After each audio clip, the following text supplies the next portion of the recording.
Hello and welcome sa panibagong episode ng SO Kwentuhan kung saan pinag-usapan natin yung mga lighter side sa SEO. Yan, sir.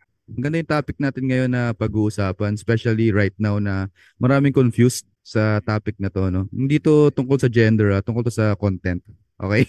So, yung topic natin ngayon is informational content still relevant in today's AIO, GEO, or SEO is dead world? Di ba? Madaming sasabi niyan eh. SEO is dead. So, Mm. maganda tong ma-discuss natin this day. Sir, umpisa natin agad yung yung question natin. Sa dami sir ng AI overviews at AI generated content ngayon, may future pa ba talaga yung informational articles? Like yung top of the funnel articles na sinusulat natin mostly kasi SEO tayo. Bago ko siguro sagutin, para dun sa mga nako-confuse about AI o GEO and Okay, okay, SEO, oo.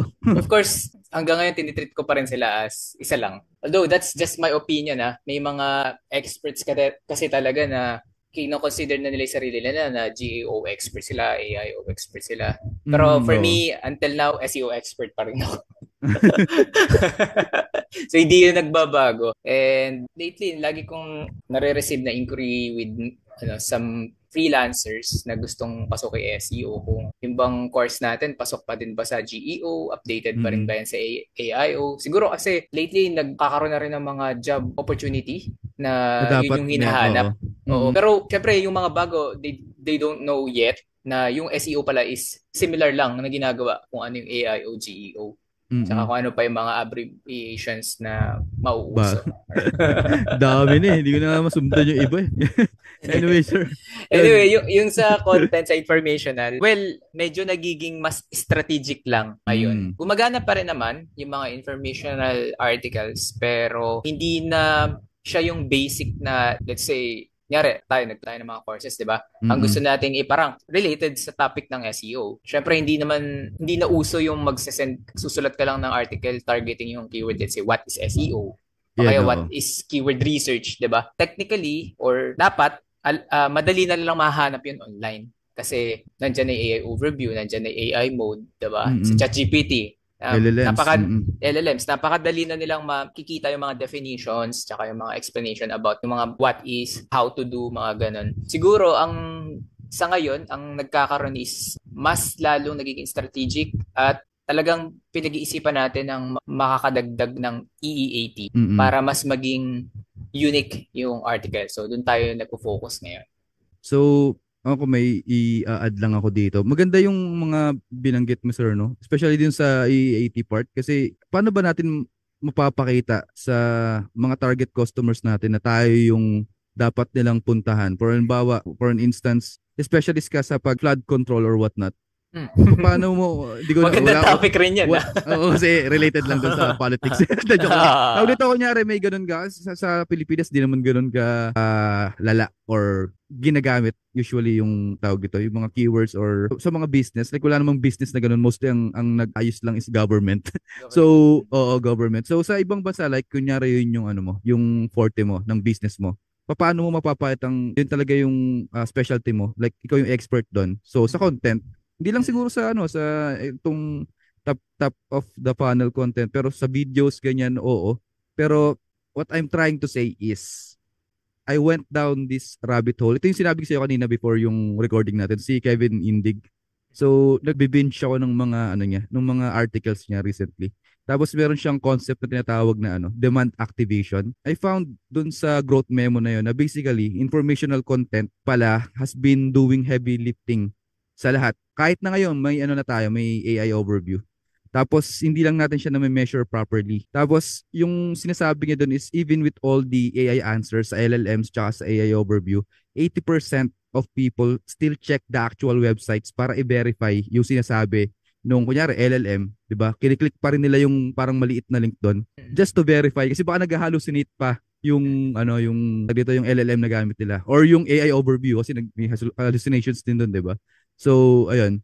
Parang yung ano yun parang yung nagtanong ka sa ChatGPT about symptoms or something pero ang bagsak mo pa rin WebMD. 'Di ba doon ka pa rin mag-double check kung tama ba yung sinabi ni ChatGPT Oo. or hindi. So, yun, kailangan pa rin talaga ng content kahit AI generated pa yan. Mapapakita mo pa rin yung ano mo, yung expertise mo. Anyway, Mm. moving on, sir. Kapag sinabi ng iba na SEO is dead. Ito, alam kong utang-utana kayo dito. Medyo paulit-ulit na lang tong topic nito.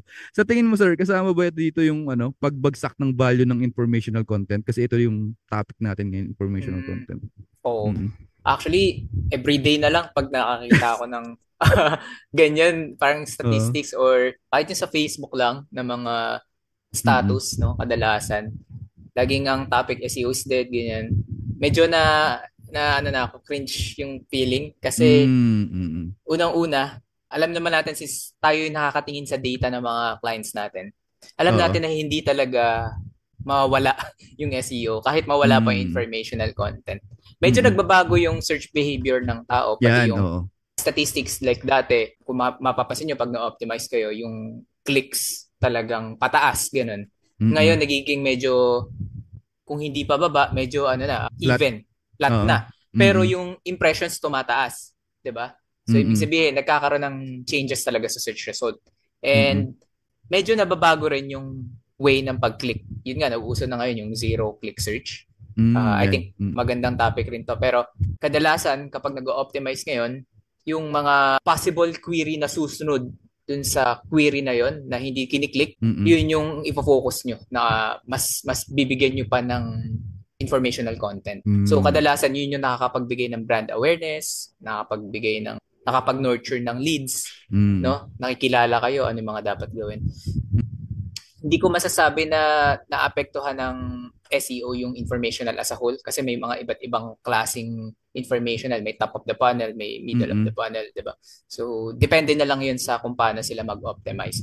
Pero sa Mm. ngayon, para sa akin, ang pinakamagandang ginagawa palagi kung gusto mong maging unique pa rin yung informational content, samahan mo sila ng mga visuals, mga Yan. video, Mm. mga experience o Ibang kaya mga elements. testimonials o mga Mm. elements na makakapagpa-improve sa'yo na hindi makikita. Kasi every time na magse-search ka or gagawa ka ng content, isipin mo kapag ito kaya rin gawin ng tao, ng ibang tao ng less than 10 minutes. Pag kaya nilang gawin yon sa AI, less than 10 minutes, hindi siya worth it i-post sa article mo. So dapat Yan. Tama. lagyan nyo pa ng mga additional elements. Mm. Yung siguro yung bulok na SEO is dead, no? Pero yung totoong SEO na yung gagawin mo talaga yung type of marketing na deserve nung business na hinahawakan mo, yun siguro yung di mamamatay. Mm. Kasi yung ganun na klase, sir, na pag-add ng elements, matrabaho yun eh. 'Di ba? For Oh, the most part ngayon, ayaw na natin ng trabaho kasi may AI na. Pero, eh. kayang gawin ng iba. So, yun. Papayag ka ba na, 'di ba? Anyway, yun. Ganda yung sagot ni sir doon. Next question natin, sir. Paano, sir, nagbabago yung role ng informational content sa panahon ng AI first search result? So ngayon, well, medyo natakal kanina do sa last questions. Sa ngayon, Mm. yung mga funnels na sinasabi, usually, dati kasi pag top of the funnel na tinatawag na keyword, kadalasan yan, sinasagot lang yung definition, ano yung mga benefits, gano'n, ng isang topic, para lang mag-rank ka doon. Yun Mm. yung, para makakuha ka ng clicks, makakuha ka ng traffic. Pero Mm. yung mga yun, parang hindi na masyadong useful para sa mga businesses ngayon. Kadalasan, gumagawa pa rin tayo ng mga top of the funnel, pero para lang makabuild ng topical authority. So, hindi Mm. naman 100% kailangan wag ka na mag-create ng mga top of the panel keywords or Mm. content. Kailangan pa rin yan, pero dapat dagdagan pa rin ng mga, yun nga yung nabanggit nating elements kanina. Mm. No? Hindi na lang siya para sa traffic, kundi para na rin makilala yung audience, yung brand mo, Mm. mabigyan ka ng authority and eventually makapag-convert sila dun sa call to action na ginagawa niyo. So, Mm. yun yung purpose ngayon para sa akin ng isang informational content. Mm. Yung ibang businesses like HubSpot, nakikita ko naglalagay sila ng mga parang email capture, yung parang lead magnet, dun pa sa informational content na ginagawa nila. Parang naka-embed. O kaya yung mga yung mga nakakainis sa pop-ups. So siguro yung pag nakapasok na yung traffic dun sa funnel nga na sinasabi mo, sir. Ewan ko, yun yung mga ginagawa mostly ng mga mas magagaling pa sa content kaysa sa atin. So, May may maraming may paraan. ibang I may mean, ibang oh. channel silang ginagawa bukod Mm, dun. mm. Once na nakapasok ka, kasi kaysa yung aalis ka lang dun sa article nila, at least may Mm. mapapakinabangan sila once na nag-register ka or maybe nag-download ka ng kung ano. Templates, PDF files o kung ano man yan. So, dito na talaga papasok yung pagiging creative mo when it comes to paano ba natin yun nga, yung tanong is mapapakinabangan. Mapapakinabangan, yeah. Yan, yung traffic na pumasok. Kasi imaginein mo sa AI overview, sir. 'Di ba? Kunyari AI overview, ang liit na rin ng chance na mag-click sila. Mm. Whereas kung nag-click pa sila, nung nag-click sila, wala namang napala. Okay, nabasa lang nila. Tapos, ayun, pwedeng matandaan nila yung ano mo. Kaso parang iniisip ko na hindi, kasi ako kung nagbabasa kasi ako lagi ng vlogs. So, hindi ko na naaalala minsan yung mga ano eh, yung mga kung saan ko ba binasa yung blog, yung information na binasa ko. Kumbaga, we need to be more creative pa in a way para mapakinabangan talaga natin yung ano, yung tawag dito, yung traffic na pumapasok. Siguro magandang ipasok dito sir yung magiging webinar natin on this Ah, week. yan. Marami silang Oo, matututunan doon for sure. marami silang matututunan doon. Oo, mamaya pa pala ipa-plug natin yun. Pero ayun. Anyway, moving on. Mas dapat ba sir mag-focus ngayon sa transactional content kaysa informational? Ito magandang tanong to sir. Ang iniisip natin ngayon, wala nang ganong kwenta yung informational eh. So, asan ba tayo? Okay. Siguro, para sa akin, 60% dapat nakafocus na kayo sa transactional and Mm. commercial na Mm. keywords. Kasi yun yung mga, kadalasan sila yung hindi nakakakuha ng AI overview Overview. Oo, tama. answers. Di Mm. ba? Yun lang Mm. naman yung napapansin ko. Pero kapag informational, dito na yung pahirapan na makakuha ng clicks, makakuha ng mataas yung impressions pero mababa yung clicks, di ba? Kasi nga tatlo na lang yung links na pwede i-click nila kapag click nila yung maliit na parang chain or backlink papunta sa website mo dun sa mula sa AI overview. So Mm. depende yan sa business goal. May mga certain industry talaga na maganda pa rin na lagyan ng informational content, no? Ako Mm. example lang siguro yung about sa mga health niche o kaya sa Mm. law niche. So mahirap kasi yan pag di ka gumawa ng ng informational content. Paano ka nila makikilala na authority ka para doon? Tsaka hindi man lang nila makikilala yung pangalan mo, 'di ba? Kahit pa Yan. paano mag-post ka. Let's say ano ba yung RA blah blah blah ganyan o ano ba yung Oo. VAUSI for example, Mm. 'di ba? Violence Against Women and Children. Para malaman ng tao na uy, pwede pala ito yung maging case sa ganitong scenario. Yung mga ganun, Mm. mas maganda na ga-add pa rin ng informational. Pero yun nga, sample sa SaaS. Dito sa SaaS, I think mas maganda kung magpa-focus na tayo sa transactional na magpo-focus Mm. talaga dun sa mga product-led content tinatawag natin. Kasi pahirapan na ngayon kumuha ng mga leads sa SaaS, napakadami na kasing naglalaban-laban. Oo. So, dapat Ano pa creative ngayon? na talaga. Madali nang gumawa ng applications. I mean, hindi naman ganun Yan, kadali. may mga Pero, oo. may mga small din small SaaS, AI na yung gumagawa. Oo. Lalo na yung ano ba yun? Opal. May bagong ano, di ba? Yung Ayan, labas yung Google. bagong labas. Pero di Narinig ko pa, nga yan. di pa na i-implement dito eh. So, kung meron siguro kayong VPN, baka try nyo kung mag-work. Saka additional na lang din dun sa isipin pa rin natin palagi na yung informational content na pinopost natin sa Google at sa ibang mm search engine, yun pa rin naman talaga yung kinocrawl ng mga LLMs eh. So, Yan, kailangan mo oo. talagang mag-create pa rin yan. Wag i-neglect totally. But siguro ang maganda, i-improve lang tas wag nang yung parang bluff lang yung mga sinusulat mo, pinopost mo sa blog Mm-mm. mo. So kahit pa Yun. paano, mag-target ka ng mga informational, yes, pero dapat may unique article or unique sections ka talaga doon sa article mo. Mm-mm. May share lang ako about sa growth memo ulit kay Kevin Indig kasi nga nag-binge reading ako nung nakaraan. So, merong studies doon na even when traffic drop by like 45% kasi yung ibang companies ganun ka severe yung traffic drop dahil nga sa AI overview tsaka sa LLMs.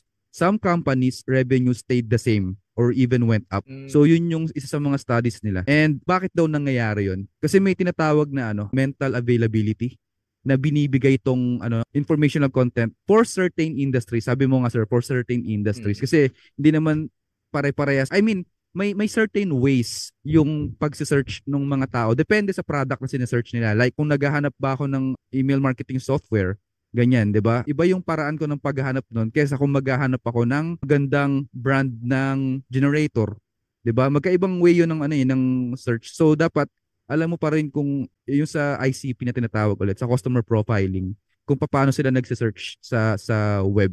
So maganda yung sabi ni sir na yun nga, hindi mo siya pwedeng tanggalin pa rin.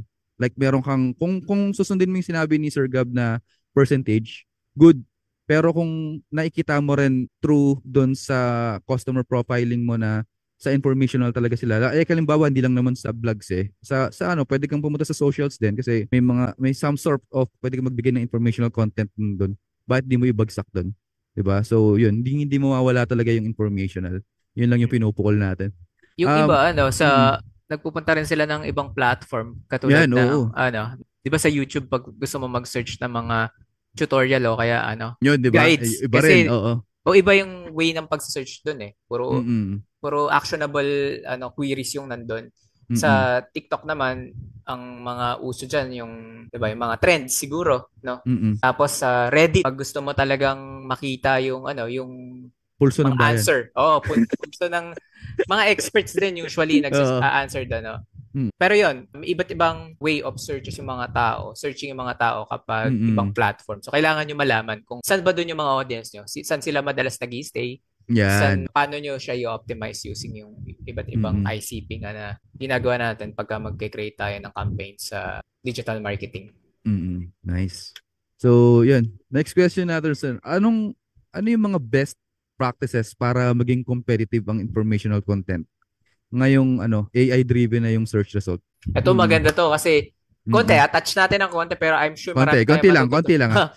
marami tayong matututunan sa webinar sa Sunday. No? Yan, yan. Kasi may natin anong sino yung mga kasama natin doon. Yeah, May mabibigat excited yun mo. sila.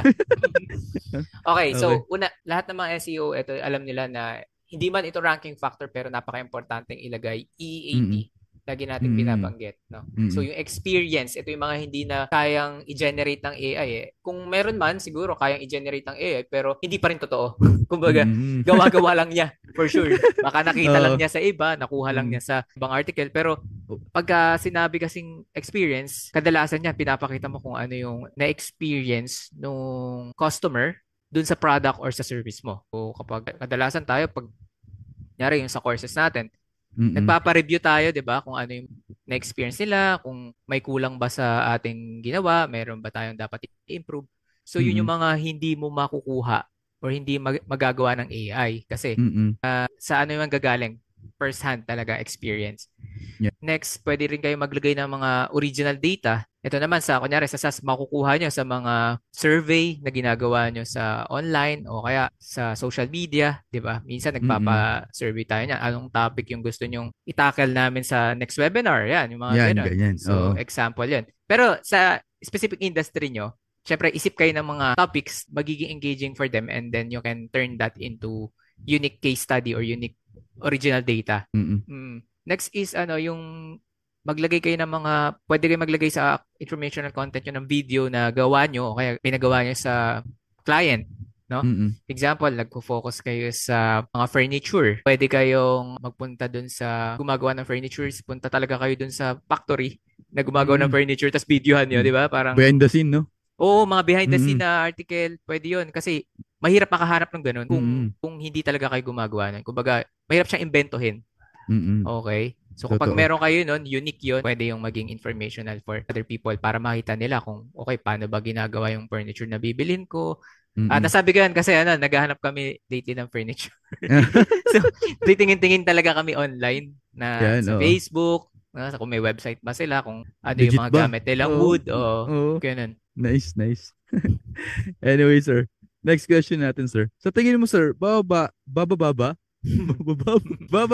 ba talaga ang CTR ng informational content dahil sa AI summaries? Oo, kasi actually totoo to, nangyayari na to, Nangyayari na. Oo, to. nakikita ko na to sa mga Mm. data. Usually meron kasi kapag yung sa mga clients namin, may KPI na tinatawag. Mm. Every year ito, lalo na kapag matagal yung campaign. So let's say yung 2024 data versus 2025 na ngayon, nakikita ko na talagang yung Malaki KPI epekto. instead na pataas, pababa yung nagiging natin. Kasi Mm. yun yung nakikita nating average kung ano yung TR na Mm. nangyayari ngayon. And since dahil wala pa nga yung AI mode dito sa PH. May Sumasagsan mga na. nakikita na ako, may mga Mm. pa ilan-ilan na search keyword na may AI mode. Pero kapag yun lalo pa nagkaroon, mahirap lalong bababa yung CTR natin kasi Mm. yun nga, mag-iiba na yung behavior ng mga tao. So mas mahirap na rin magparank dun sa tatlong links nga ng AI Mm. overview. Yun, maapektuhan talaga yung AI, yung CTR natin. Yung sa mga SEOs there, dapat ma-explain nyo ng maayos to sa mga kliyente nyo kasi kung bakit bumababa yung CTR, tsaka kung ano yung meaning ng pagtaas ng impression, pagbaba ng clicks. Kasi 'di ba, sir, pag alam naman natin pag mataas yung impression, mababa yung clicks. Technically, yung CTR mo, negative, hindi mo negative, mababa rin. Baba rin. Kasi basically hindi na-click yung times na ipinapakita ka sa ano sa sabi natin AI overview, hindi mo nagki-click. So bababa talaga yung CTR natin. Magandang ma-explain nyo yan doon sa mga clients nyo kasi mamaya magtaka sila bakit nangyayari yun, no? So, Oo. yun. Oo. Tapos mag-ship na rin sila sa mga ibang metrics kung sakali. Kasi Yan, oo. mahirap Ibang, mahirap maging KPI yung yung pababa na trend. Baka oo. isipin nila wala kang ginagawa or something na Oo. parang hindi Siguro gumagana yung nag-negative campaign. SEO ka, ano kaya? Siguro black hat tong... So, Mag-focus sila sa sa mga conversion o kaya purchases. Kasi sabi mo nga kanina, 'di ba, yung mm, naging data na nilabas ni Kevin Indig, mas may mga companies na same pa din mm, yung conversion rate versus dun sa meron ding mas mm. matataas, 'di ba? Mas Oo, mas tumaas tumaas pa. pa. Mm, Lately nga may napansin ako na nakakakuha na rin ng leads yung mga clients namin through ChatGPT. oh, nice. So, isa rin yun sa mga magagandang Paano nila na metrics ano na yun? yun. Meron silang CRM. Tool? Tapos, CRM, okay. may automatic kasing UTM code si ChatGPT na Oo, kapag search ka, trace. click Oh, mo okay. UTM from Parameter. ChatGPT and then mako-consider yun dun Maka-capture sa nung doon. CRM. Oh, okay, okay. Gets. Pwede kong maging ano yun. Sige. Thank you. Thank you, sir. Karoon ng idea. Pwede mo ibulong, sir, yung CRM? Di ko 100% sure kasi Sige. pero parang siya HubSpot ata. Parang ganun yung lately Okay. nakita ko. Sige. Pero Sir. I'm sure maraming nagtataka ngayon paano ba tinatrack yung mga leads galing sa ChatGPT ganyan. Mm-mm. May way kay GA4 na pwede mong i-track yung traffic and then key events na galing kay ChatGPT. Mm. Pwede yun. Kailangan mo lang ng tagging. Yung maayos sa So, tagging, no? Mm-mm. ng maayos na tagging. Tapos yung maayos din na event na kung ano man yung itatrack mo. Mm, Napapas naman yung gets. UTM source eh. So, Mm-mm. makikita yun. Makikita yun. Nandun yung trigger sa loob eh. So, sige. Tingnan mo. Thank you, sir. Next question natin, sir. Paano mo, sir, masasabi kung worth it pa rin bang i-target ang isang purely informational keyword? Mm-mm. Depende din depende rin kasi talaga to sa current It scenario ng depends. website Mm-mm. Oo eh. So kapag kunyari bago ka lang tapos nakipaglaban ka sa mga matataas na search volume na information na keyword, parang hindi siya worth it unless meron ka talagang kakaibang keyword na ikaw lang yung nag-target. Mahirap yun eh. Kasi sa ngayon, ako, lalo na kapag ka mga small businesses and challenger talaga yung mga clients, ang lagi kong sinasabi sa kanila, mag-build muna tayo ng topical authority natin. Yan yung Hanggang medyo sa matagal. kasi Oo. nasa ka pa niyan eh, nasa sandbox ka pa ni Google yan eh. Oo. So kailangan mag-build ka muna ng authority doon sa topic na madali ka lang makakapagpa-rank, hindi yung Mm-mm. mahirap. Mm-mm. Na-explain ko to sa SEO Sprint kung let's say yung client ko na about yun nga sa furniture din. Mm-mm. Tinarget ko doon yung mga madadaling topics lang muna, let's say mga ergonomic office furniture muna. Kasi hirap targetin yung mga, yung mga general na furniture eh. Kasi ang kalaban mo Oo. dyan, IKEA, Mga mga, head term talaga na ano. yung mga mahihirap talagang kalabanin. So, Mm-mm. doon muna tayo sa mga madadaling topics. Tapos, once na mabuild yun, tsaka natin targetin yung mga ibang topic. Kasi, bawat isang topic nun, minimum of 10 articles na kagad yun. Or, Mm-mm. by the way, yung topical mapping, hindi lang siya article. Minsan, pwede rin siyang ma-target into categories, into product pages. So, yun, Mm-mm. ganun yung strategy na ginagawa ko. Nice. Siguro, ito, baka kasama na to dun sa i-discuss sa webinar. Pero may gusto lang akong ibigay na isang idea para ma-determine nyo kung pwede ba talagang targetin yung informational keyword. Yung bukod sa sinabi ni sir, kasi usually yung mga long tail keyword pa rin na tinatarget natin is hyper-specific sa isang industry. So siguro isang metric na pwede yung tignan, based lang to sa palagi kong nakikita sa mga small businesses din. So mostly mga local businesses. Kung yung keyword ba na yon nami-mention siya sa mga customer conversations, like paulit-ulit ba siyang nagiging problem within dun sa calls? Halimbawa, kung mag-backtrack kayo ng lahat ng naging customer calls or inquiry ng mga customer ng specific na business na yon, na lagi ba siya nata-target? Like palagi ba siyang pain point? So yun, pwede yung targeting yung informational keyword na yun. Tapos gawa kayo ng topical authority about that. So isang point yun. Tapos siguro pwede nyo ring itanong sa ano nyo yung sa SME or subject matter expert kung yung keyword ba na yun is nagko-convert. Like kasi may mga certain keywords, may mga informational keywords na nagko-convert din eh. I mean, kung meron kayong proper, yun nga sinabi ni Sir kanina sa GA, kung meron kayong proper tagging din ng mga buttons nyo within the content, like kapag yung content ba na yun, pag nakikita nila tapos naglagay kayo ng buttons doon for CTA, marami ba nagkiklik doon? So yun, baka pwede nyong i-target, i-retarget.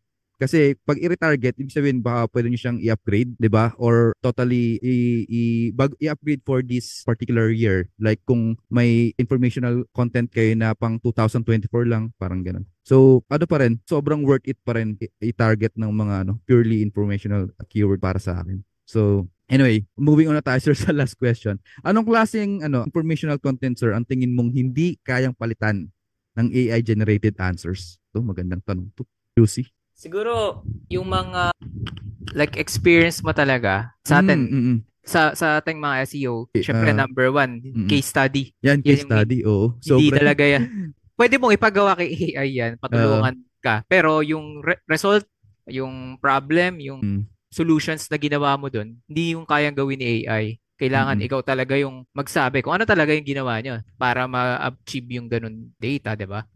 So, ganun din. Pero, pwede rin yung case study sa ibang sa ibang industry. Pwede rin yan. Pero tingin ko may gagawa ng case study yan eh. Kunyari, ginawa nila pero may gagawa niyan, hindi pwedeng wala.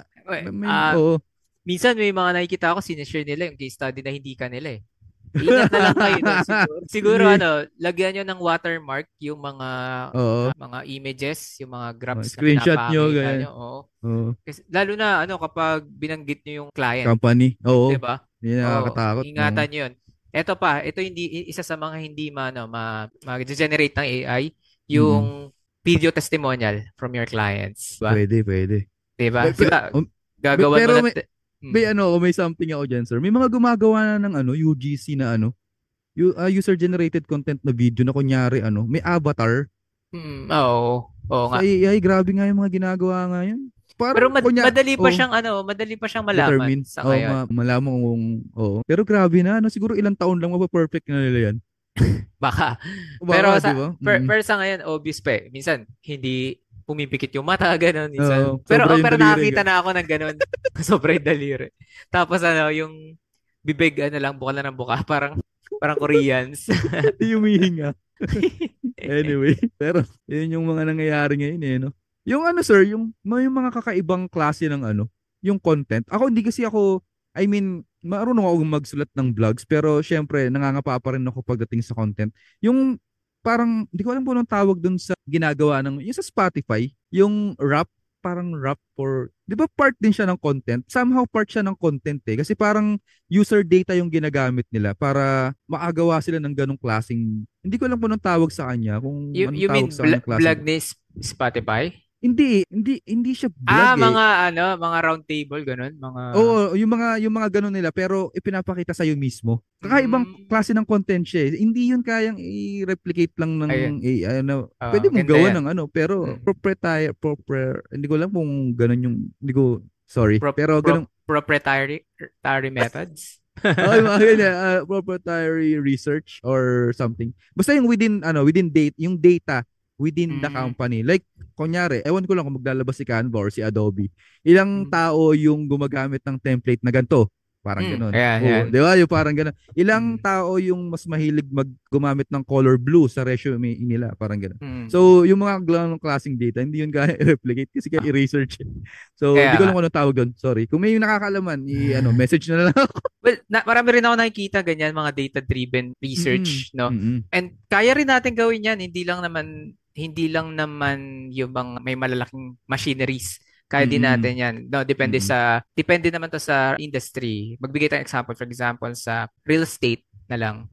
Medyo matagal din kasi ako nag-focus sa real estate industry. And before, ang ginagawa naming strategy dyan para makagawa kami ng data na unique original sa amin, yung kinocompile namin lahat ng mga, let's say, houses na binibenta sa lugar. Tapos, kinakalculate lang namin kung ano yung median, yung mga ganun, yung pinakamataas na price ng house dun sa specific lugar na yon. Mm-mm. Tapos, yun yung ginagamit namin, parang dinidivide namin sa population ng lugar para makita namin kung livable ba to. Gets. Kumbaga, Oo. tsaka Mm-mm. pwede rin mag-play yung role ng minimum wage na, Mm-mm. kunwari, kaya mo bang mabuhay di sa lugar na to kasi Mm-mm. ganito yung mga bahay, ganito yung presyo nun, ganyan. So, wala ka makikita ganun. Ewan ko kung meron, pero yun yung naging strategy namin before. So, pwede rin kayo Mm-mm. mag-isip ng ganun na makakuha kayo. Basta may formula lang kayong susundan. Actually, yan, pwede nyo pagawa kay ChatGPT yan kung paano nyo Mm-mm. i-formulate. Magaling siya dyan sa mga data. Lalo I-present na na kayo yung ng mga data. GPT-5, nako, Mm. makapagaling. Yung ibang ginagawa, kumukuha ng data sa isang source, kino-compare Mm-mm. sa isang source, tapos pagsasamahin, magiging unique yung data mo. Tapos Yan. gagawin mo na ng infographic. Anyway, ang dami na natin Yan. sinasabi dito tungkol sa content. Yun yung magiging, Ay, topic natin sa... yes. Sige, sige. May last question pa pala. Sorry, galo ko yun na yung last question natin. Sir, paano mo mga iti-test kung ang ah, isang informational page na ginawa mo is may real value para sa SEO strategy na mm, ginagawa mo ngayon? Mm-mm. well, sa ano na yan, sa analytics na siguro natin masasagot yan. Mm-mm. Kapag yung mga information, ito kasi kadalasan ang problema sa atin kapag gagawa tayo ng mga content. Kadalasan, gusto lang natin mag-rank siya, ganyan. Pero hindi naman Mag-traffic natin, ka. hindi naman natin tinatrack kung ilan ba yung nag-click sa navigation, ilan yung nag-click sa Mm. button, Yan, ilan oo. yung nag-scroll. Lahat kasi Mm-mm. ng mga yan pwede yung itag as key events sa Google Analytics para Mm-mm. mas makita nyo pa alin ba dito yung maraming engagement na nakukuha. No? Mm-mm. And then, Mm-mm. syempre, based on that, yun yung gagamitan nyo. Let's say, lagyan nyo siya ng mga call to action, papunta sa products nyo, papunta sa mga iba nyong newsletter or something. Basta, maraming ways on how to nurture yung mga potential leads na, especially dun sa mga top blogs nyo Mm. na tinatrack. So, hindi lang siya natatapos sa pag-upload, pag-share, dapat i-track din kung ano yung ginagawa ng tao. Mm-mm. Dati nga gumagamit pa kami ng tool na yung Hotjar. Kita Okay. lang namin kung Parang, saan nagki-click. heat map. Mm. Mm. Ayun, yung heat map para lang makikalaman kung saan nagki-click. Pero magandang ano rin 'yan. Maganda talagang gamitin din 'yan. May libre nun, 'di ba? Yung Microsoft Clarity ba 'yan? Di ko pa Tama ba? na-try yung Clarity. Parang ayun yung libreng counterpart nun. So, if gusto mong malaman kung ano yung engagement na ginagawa dun sa sa page mo, pwede mo rin gawin. Pero mahal ba yung Hotjar, sir? Tanong ko lang. Di ko pa nakita yung price pero tingin ko mahal to kasi Mahal, oh. matagal na to eh. Oo nga, matagal na nga rin talaga 'yan. Dati ko pa Tingin ko naririnig matagal 'yan. na to. Well, anyway, akala natin no nung pumasok yung AI, mas mapapadali yung buhay natin. Sumirap pala.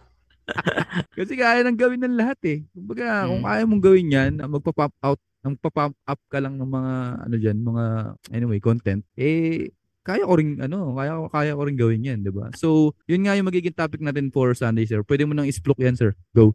Okay, so ini-invite ko kayo, lalo na yung mga nakikinig sa atin dito sa SEO Kwentuhan, mag-register at mag-join Yan. doon sa ating free webinar about content optimization strategies for AI search. And nag-invite tayo dito ng mga F4. For F4 to, Tuachileg.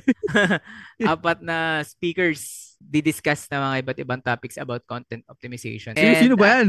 eto, una-una si Ferbil Bon. Sir Ferbil Yun. Bon, Sir Tripoli. Ferville. Yan. Isa sa mga magagaling na may agency din. Mm-mm. Top label Oo. marketing. Oo. Label. And Oo. then si Sir Jason Asidre, of course, isa sa mga idol Oh. natin. Mahuhag Napakabait. Napakabait ng taong to. Talaga pag in-invite mo, good Punta G agad siya eh. talaga eh. Oo. Oh. Grabe yan si Siyempre, sir. nandyan Thank din you si po. Angelo Amonelo. Thank you. Sino ba yan? Ano Isa ba yan? sa Ba't mga ini-invite pa yan? isa sa mga Yan. natin, Oo. haligi ng ating local SEO dito sa Haligi. PH. And of course, Truly. yours truly Yeah. ang magko-conduct ng, well, ako yung mag-host nito no? Biglaan lang kasi Pero I hope na mag-enjoy, matuto kayo dito sa ating free webinar. Marami pang mga Mm. susunod na webinar tayong gagawin. Pero Mm. eto, pasabog na sa umpisa pa lang. Yan, oo. So, yan, kaabang-abang yung webinar natin. And kung may natutunan kayo dito sa sa podcast episode natin, mas marami kayong matututunan doon sa Sunday's Best na webinar natin. And August 17 pala yan, di ko nabanggit. August 17. August 17, Anong oras, sir? 6 to 8 p.m. So, Mm. medyo 2 hours, medyo siguro maaga-aga tayo mag-start dito for for setup, pero ayaw nating masayang yung mga minutes for these Mm-mm. guys na magsasalita. 30 minutes Yan. each to ng Yung kanilang discussions. yung hapunan nyo, ilagay nyo na sa tabi nyo para di na kayo Oo. Total, makikinig-kinig rin naman kayo. And makikinig. Oo, doon ako kung sino kumain. yung mga kasali dun sa sa mismong call, sila yung may chance na makapag-question, Yan. makapag-ask ng questions, of course. Ganda, ganda. Okay, okay. So, yun. Don't forget to subscribe sa YouTube channel namin. Parang awa nyo na. Hindi, joke lang. Sa YouTube channel and also sa podcast and also yung namin, Facebook page. And makikita nyo lagi si Sir nag-hangout sa SEO workout. Ako naman sa local SEO masterclass. Yun. Peace out. And see you sa webinar natin. Bye-bye. Bye-bye.